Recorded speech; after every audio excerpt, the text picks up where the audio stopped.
Morning. I'm Elizabeth Gill, and I'm the LBCA president for 3 more months. We think it's really important that we hear from DNR, that we hear from you. Last summer was a little difficult for several people. We've had a lot of changes. We have new laws. There's a lot of things going on our lake, and we need to know what is legal and what is illegal. These are the law of the land, of the lake. So I want to introduce you to the main event, which is our DNR. Just to just some general information about DNR, just so everybody kind of has a better working knowledge of who we are and what we do. So we're state law enforcement, so we're statewide, and our region of 20-30 counties is broken up into work sections. So our work section is our 5 counties, which include Raven County, Habersham, Stevens, White County, and Franklin counties. We are assigned our areas of responsibility, but we'll end up being anywhere in those 5 counties. This is Game Warden Palmer. He is assigned to Raven County. What I'm basically saying is you may see us on the lake, or you may see some other game wardens. They're just in our work section. So just kind of a visualization of, you may see a few of us out there. But our ultimate goal is to keep everybody safe. Too often we have to pull victims off the bottom of the lake. We have to work boating accidents and piece together who was responsible for hitting the other person. That's what we want to avoid. We want to keep people safe. That's what most of our laws are designed around. Keeping the sober operators, keeping life jackets on kids, rules of the road, 100-foot violation. All those things are designed to keep people safe. So that's our goal. And we do issue citations to do that. We take people to jail, we issue warnings, or we just, hey, this is how you can correct this. Y'all have a nice day. So depending on what the situation we believe needs, that's what we're gonna go with, okay? So just going over what to expect when you're pulled over. As DNR approaches your boat, the operator should ask all the occupants to remain seated and let the operator do the speaking. So we're law enforcement officers, and we're pulling up to an unknown boat with unknown people. We don't know who's on that boat. We don't know if you're wanted for arrest out of Atlanta, if you're on the run from blah, blah, blah. We don't know. Most of the people we deal with are good, honest people that we have an enjoyable encounter with. But again, we can't let our guard down because that's how people get hurt. So we don't want people reaching in and grabbing stuff and getting life jackets out of cubby holes that we can't see while we're trying to pull up to an unknown boat. We don't know what the situation is yet. So if y'all just hang out, let us pull up boat to boat, and we'll talk to the operator, because the operator is the captain of that boat. They are responsible for everything and everybody on that boat. The operator needs to know where the safety equipment is, so we're going to ask the operator all the safety stuff. Whenever we approach the boat, we have actually in policy a general script of how we're going to operate. Hey, I'm Sergeant Jones, Department of Natural Resources. The reason I stopped you is this. Maybe we get that correct or whatever. But then we're going to go into asking for all the safety equipment, which we'll discuss once we get the booklets here. We're going to check, make sure all the safety equipment is available, and registration. Try to make sure everything is corrected and make whatever decisions need to be made. And y'all be safe, y'all have a nice day, and we're gonna get out of your head. We do have body cameras, so these are our body cameras. High tech, I know. They're our cell phones, they're body cameras, so they're both versatile. Our policy says we encounter every law enforcement encounter. I'm not videotaping y'all because it would be a very boring video of me talking. But this is not a law enforcement encounter. This is an education program. But when we're on the water, we do want to videotape that. So if I'm doing something wrong, or if they're doing something wrong, then we can. I review body camera footage regularly. So if there's something wrong, then we can address that so it's no longer wrong. We can correct that problem. It's for evidentiary purposes, but it's also to protect the public in case we do something wrong. Protect us in case the public does something wrong. So these are, y'all are familiar with hunt regulations or the fishing regulations that are published every year. These are the boating regulations. So basically, all the laws that we deal with are written in here. So if you're familiar with this, you should be doing good. I'd recommend looking through them at the beginning of every boating season. I look through them at the beginning of every boating season to refresh me. And the things that are on the paper here, they're going to be found in here as well. So we're right now, Game Warden Palmer, he's going to start going through the handbook. We'll just go from front to back. We'll hit the highlights of everything that y'all need to know. So if you open the book to the front cover, it's going to talk about ways that you can get your boater ed. So they passed a law in 1998, or actually after 1998, but the law is that if you're born after January 1st of 1998, that everybody in the state of Georgia is required to have a boater's education course to operate any vessel, any motorized vessel in the state of Georgia. So that's PWCs, John boats, pontoon boats, whatever. If you're on it, you're born after that date in 98, then you're required legally to have that, just like taking a driver's class to get your driver's license. So that's one of the things that we're looking for, especially when we pull a younger operator over for. If you're born before that, you're not legally required to have it, but we always recommend it's a good thing to stay up on the laws and know all the changes that are happening. And these books will have that. When you go through the boater ed course, you cover a lot of material in here.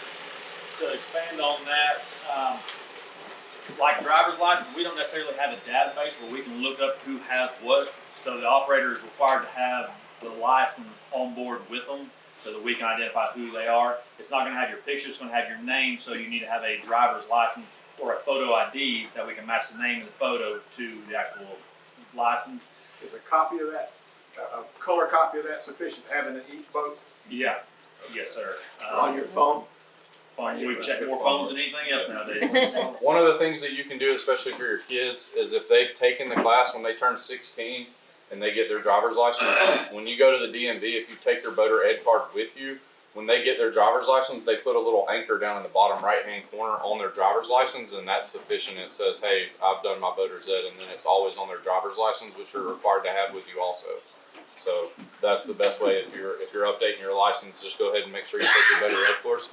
Some of the more rural DMVs aren't aware of that. You might have to educate them on that. Just know that that is a thing, and they will do it though. So make sure you update that, especially the kids who are having to take it.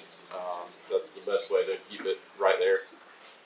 That's just Georgia though. I mean, if you have a grandchild or child out of state. Yeah, I don't know about the other states. Your boater's license thing too. Yeah, I don't know how North Carolina or Florida or anybody does it. I just know that Georgia will do that. Yeah. And we accept out-of-state voting cards, yeah. Does that certification expire or need to be renewed? Okay, one and done. It doesn't, yes sir, it's a one and done. I recommend everybody take some refreshers or at least sit in on something like this where they're, having it brought back up, rules of the road, right of way, navigation lights, whatever laws change about, the wakeboard laws, all that kind of stuff. So if you're not staying relevant, then you're not going to know everything, and you're going to get yourself in trouble not having the full education there. So we also offer in-person classes. You can check the DNR website, and they have a calendar up for the whole year, and you can find them locally. And if you have a large enough group that wants to do it, the scout group, a group of people up here, then you can reach out to us, and we can go ahead and create that class and just go ahead and make one, and then we can put it on somewhere as long as we have somewhere to host it. We do that a lot with Hunter Ed and Boater Ed. So whenever the voting card became the law, they had to deal with the rental companies as well. They can't make them sit through a 6-hour course or however long it takes them to complete that in order to rent something for a day. So by law, the rental companies are required to show them a education video. I think it's about a 30-minute video, and the people have to sign, yes, I understand. And unfortunately, that is sufficient for that rental. That's where the law sits right now. It's not as in-depth as a legitimate course, but that's what rental companies are required to do that, and they're not required to make sure that they're paying attention. They just have to be sitting in front of the screen. If that person is born after 98, they are still required to have a boater education class, so that video is not sufficient for them. So it is, yes sir. It's actually free if you're under 16. We can skip down to page 12. It'd be on the water, encountering other vessels. So we're talking about right-of-way laws, the practice of good seamanship. A lot of the questions that we get are just based around this, where what we were talking about earlier, there may not be a law in place about how operate your vessel in certain areas, but there certainly are rules around navigation. The head-on thing is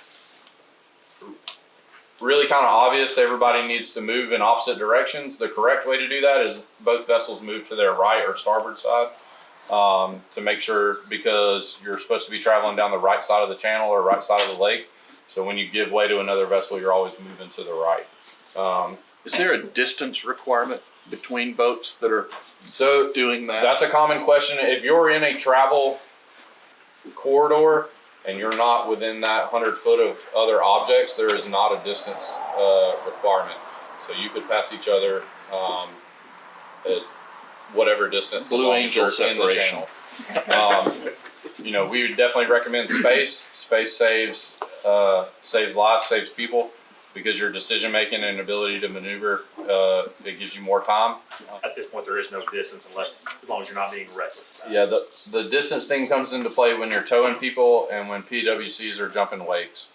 But there's no law about boats jumping wakes. So if someone's overtaking you and they're in the travel channel and they're doing so safely, I mean, obviously if they're that close, then it becomes a safety issue. Then that becomes reckless operation, and we would look at that and address that the way we would need to. But there's not a law out there that says that someone has to be so many feet away from you.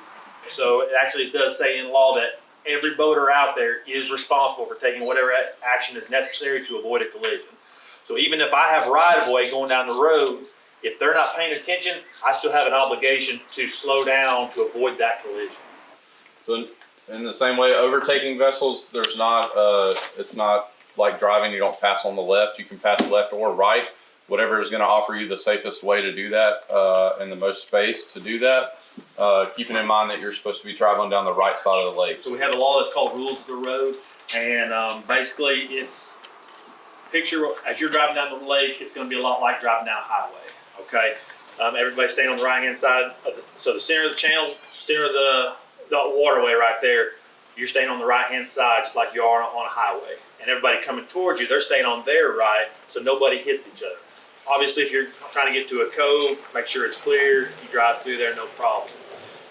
It also talks about staying to the right of the channel, and through, even though it is a lake, it's a dammed up river channel. I mean, there is channels going through this right here, Wildcat Creek, Dix Creek, Tallulah River. So there is channels, and looking at the map, seeing the entire lake, you have what, a 5-8 mile stretch from top to bottom, and a quarter mile to a half mile side to side, without going up into creeks and everything. So I mean, it is a channel. We'll move to registration. That seems to be a big topic, and I see it all the time out here, and it can be confusing. So it talks about the requirements on what vessels need to be registered. Any motorized vessel has to be registered, so that would be your hydrofoil boards you're talking about. Electric kayaks that have the motors in them. If you put a trolling motor on anything, it now has to be registered. And any boat over 12 feet in length that is under sail would need to be registered. So if it's manually powered canoes, kayaks, rowboats, all that kind of stuff, it doesn't have to be registered. Yes, so that's required. It's just like showing your insurance. It's one of those things we may not ask to look for. If we roll up on your boat and we see the big Georgia sticker and it says 27 on it or 26, we're probably not going to ask you for your registration card because we can see it's valid. Usually about the only time we need that is if your sticker's out of date, or if it's missing in general. We're going to say, hey, do you have your registration with you? We're good with photos as long as everything's up to date and valid. The really good thing is we can pull it up out here on the lake. We have service to do that, so we check it if we have an issue, and we'll know whether or not it's valid, or if you have temporary registration or whatever it may be. On the registration, this was my registration for my little John boat about 3 or 4 years ago, so I don't think it's changed a whole lot. This is what you're going to get in the mail. So your 2 sticker decals are going to be right there. It actually goes on the boat, and right here is the credit card style that's going to come in the mail. It actually gives you instructions on how to mount it. You'll need 3-inch block style letters. On what you actually mailed, it should give you all the instructions. You are responsible for buying the actual numbers and letters, the GA 4 numbers and 2 letters that go on both sides of your boat. don't wait on them to come in the mail. Just these 2 decal stickers are the only thing that's coming in the mail. I tell almost everybody I pull over, the easiest thing that I found for my registration on was to go to like Overton's, and you can overtons.com, and you can order the vinyl strip from them. You can pick whatever font you want, whatever color, etc., and it comes in a strip, and then all you gotta do is stick it up there, squeegee it on, peel it off, and it's good to go. They'll put the spaces in there and everything for you. But it reads left to right. So one side is going to be opposite than the other. So on this right side of your boat, it'll be your decal, and then your GA, then your 4 numbers, then your 2 letters. On the other side, it's going to be the decal in the nose of the boat, GA, 4 letters, or 4 numbers, 2 letters, not your decal at the end of the boat on the other side. So we see that a lot where the decal's on the wrong side. And that's just, it always reads left to right, is how I explain that to people. Something I've encountered on patrols is sometimes they'll just have the decal, but they won't have the 4 numbers and 2 letters. So think of it like this. On your vehicle, you have your license plate. Well, that's what those big 3-inch block style letters are. That's your license plate, so that we can read it from a distance. So if your boat is stolen, we can check that number easily. If it's adrift out there, someone who calls it in, hey, there's a boat drift out here. What's registration, so we can try to get a hold of you. That's what they're looking at. So we'll move to page 27. Who may operate your vessel?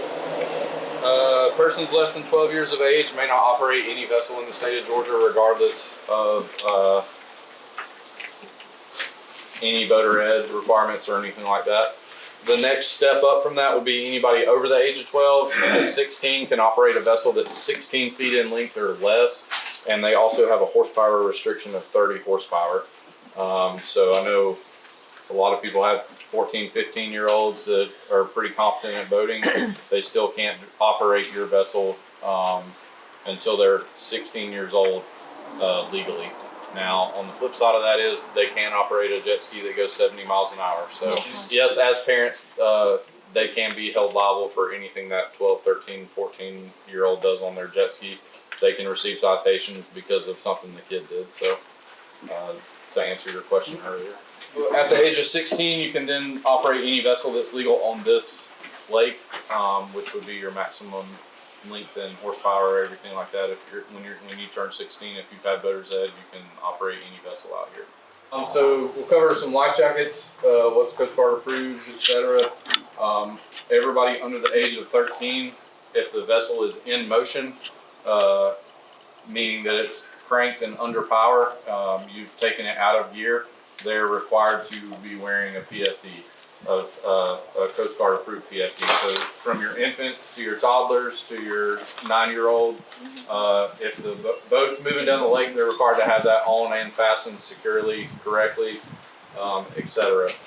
And these are some different types that we have for examples. So your infant right there, probably gonna have something to keep his head out of water. And it's gonna have infant on there. It's gonna have child on here, written on there. It's gonna have different weight descriptions, 0 to 30 pounds, 30 to 50, different sizes like that. They don't need something that says adult.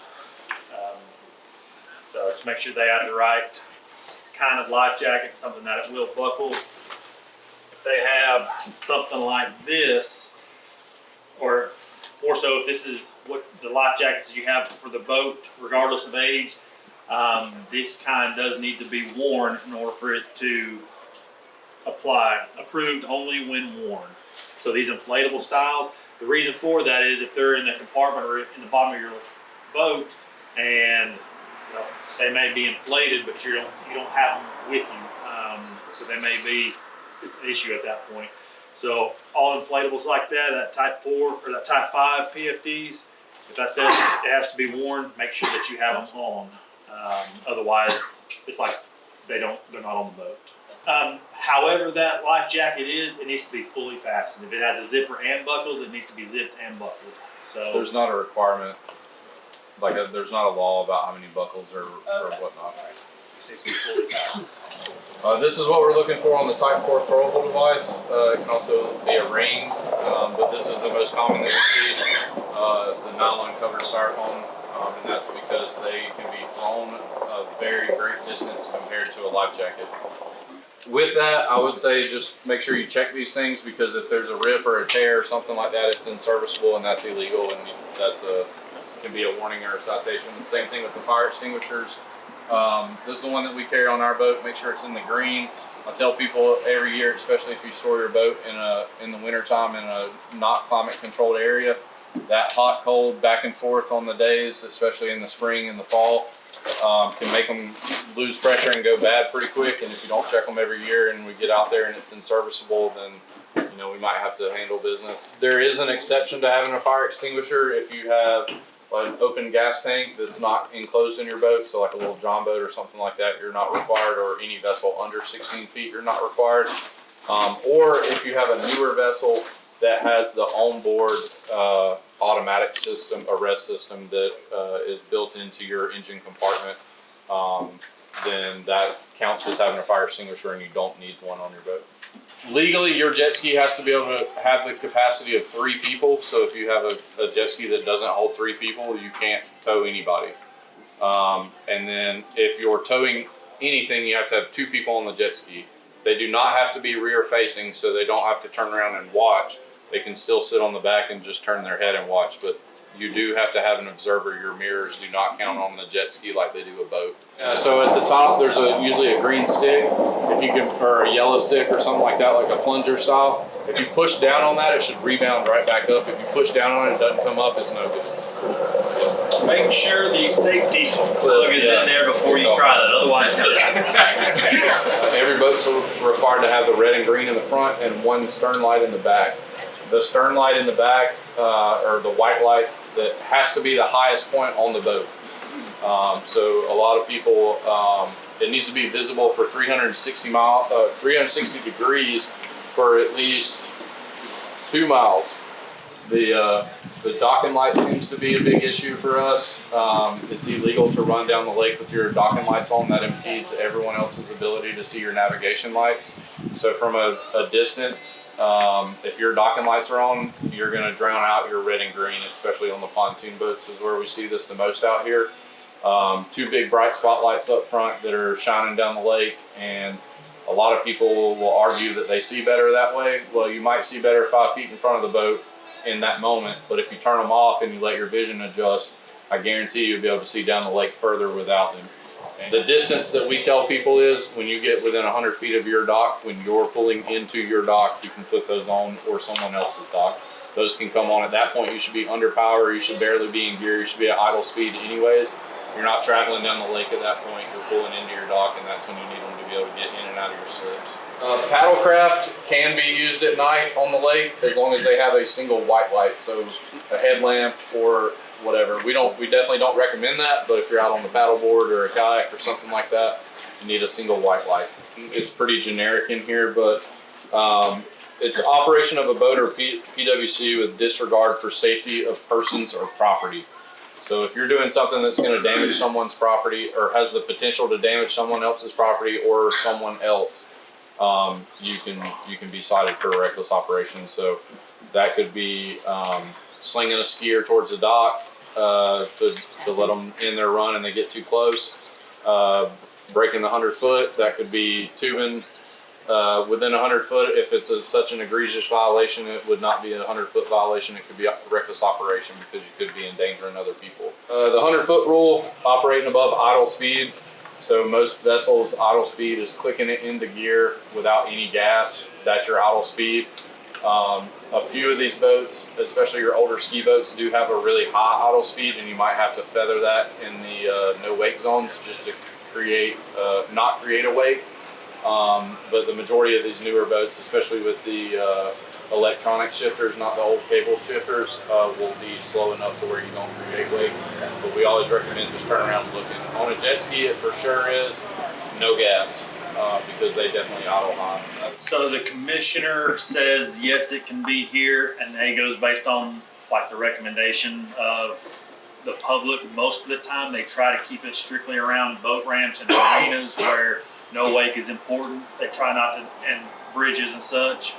The 200-foot rule we kind of already covered, but yeah, so anybody actively engaged in wake surfing or wakeboarding, or if you're under ballast, you have to be more than 200 feet away from any vessel or any dock or mooring or seawall. Your legal limit's .08 as the operator. Anybody on the vessel can drink and can have an open container as long as your operator is under the legal limit. Now, what can be questionable about that is if you have a less safe act, so it's a violation of law, you can be charged at a lower level than the .08 because you had a less safe act that paired with the alcohol. The hotline number, that's real time, so they call us. We get instant updates on those. So if it's in this area, that it comes to one of us. I want to thank Lee Penland for helping put this together.